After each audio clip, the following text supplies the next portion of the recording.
आप लोगों को के स्टूडेंट क्लास में स्वागत है और इस चैनल को सब्सक्राइब एंड लाइक करना न भूलें और बेल आइकॉन का बटन दबा दें। आज प्रतिलेखन संख्या 13 लिखाएंगे। पहले 90 के स्पीड में, फिर 100 के स्पीड में। पेंसिल कॉपी लेकर तैयार हो जाएं। Ready, last ready, start. महोदय, यह भी विचार किया गया है कि जो व्यक्ति समाज में काम करता है, चाहे आविष्कार का काम करे, चाहे दूसरा कोई काम करे, उसको उस काम में तब तक सफलता नहीं मिल सकती है तब तक कि समाज का सहयोग या समाज ने जो परिश्रम किया है या कुछ आविष्कार किया है उसका उपयोग उसको प्राप्त ना हो, उसका उपयोग वह ना कर सके। इसलिए जब भी कोई व्यक्ति किसी वस्तु का आविष्कार करता है तो आविष्कार करने में न केवल उसका अपना परिश्रम रहता है, लेकिन साथ ही साथ समाज ने जो काम किया होता है, चाहे विज्ञान के क्षेत्र में या प्रौद्योगिकी के क्षेत्र में या किसी अन्य क्षेत्र में, उस सबसे भी वह लाभान्वित होता है। इसलिए जब हम किसी आविष्कारक के किसी आविष्कार के अधिकार की रक्षा करना चाहते हैं तो उसके साथ साथ यह भी विचार हमारे दिमाग में आता है, जिस व्यक्ति ने समाज की सहायता से आविष्कार किया है उस समाज को भी उसका फल अधिक से अधिक मिलना चाहिए। माननीय मंत्री जी ने भी कहा है कि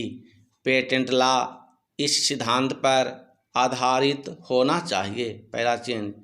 मैं समझता हूँ कि पेटेंट लॉ के पीछे दो सिद्धांत निश्चित हैं। पहला सिद्धांत तो यह है कि जो व्यक्ति परिश्रम करके धन लगाकर, अपना दिमाग लगाकर के किसी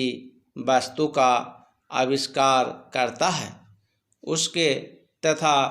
अपने परिवार के लोगों के अधिकारों की जहाँ रक्षा होनी चाहिए, उसके साथ ही साथ जैसा मैंने अभी कहा है, कोई व्यक्ति समाज में व्यर्थ में काम नहीं करता है, वरन पिछले समाज के लोगों ने जो काम किए होते हैं, चाहे विज्ञान के क्षेत्र में या प्रौद्योगिकी के क्षेत्र में या किसी अन्य क्षेत्र में, और जिनके आधार पर वह कोई आविष्कार करता है, उसको उसका प्रतिफल तो मिले, लेकिन जो परिणाम हो उसका प्रतिफल समाज को भी मिलना चाहिए। मंत्री महोदय ने कहा है कि जो यह सिद्धांत है वह भी इस विधेयक के पीछे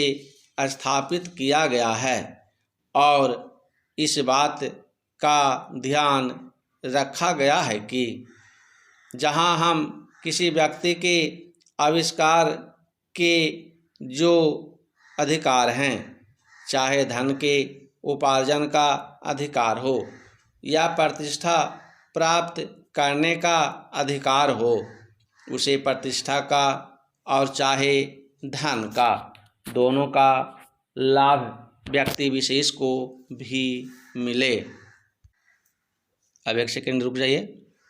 अब 100 के स्पीड में लिखाएंगे। पेंसिल और कॉपी लेकर तैयार हो जाएं। Ready, last ready, start. महोदय, यह भी विचार किया गया है कि जो व्यक्ति समाज में काम करता है, चाहे आविष्कार का काम करे, चाहे दूसरा कोई काम करे, उसको उस काम में तब तक सफलता नहीं मिल सकती है तब तक कि समाज का सहयोग या समाज ने जो परिश्रम किया है या कुछ आविष्कार किया है उसका उपयोग उसको प्राप्त ना हो, उसका उपयोग वह ना कर सके। इसलिए जब भी कोई व्यक्ति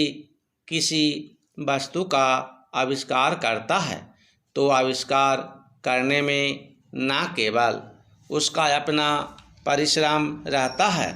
लेकिन साथ ही साथ समाज ने जो काम किया होता है, चाहे विज्ञान के क्षेत्र में या प्रौद्योगिकी के क्षेत्र में या किसी अन्य क्षेत्र में, उस सबसे भी वह लाभान्वित होता है।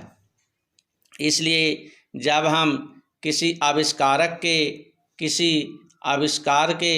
अधिकार की रक्षा करना चाहते हैं तो उसके साथ साथ यह भी विचार हमारे दिमाग में आता है, जिस व्यक्ति ने समाज की सहायता से आविष्कार किया है उस समाज को भी उसका फल अधिक से अधिक मिलना चाहिए। माननीय मंत्री जी ने भी कहा है कि पेटेंट लॉ